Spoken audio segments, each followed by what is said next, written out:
George was alone.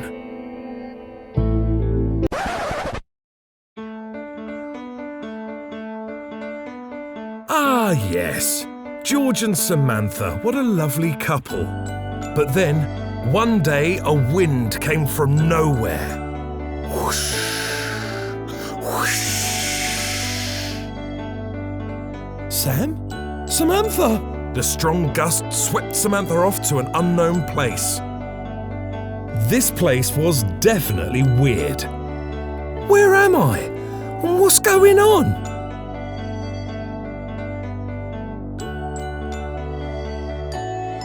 Samantha was back, but she seemed perplexed. Ha! I knew it! This place is rife with tricksters, Samantha exclaimed.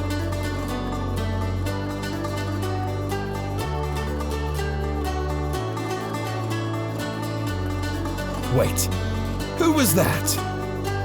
A new Stitch appeared, a taller fellow, but George didn't know if he was friend or foe.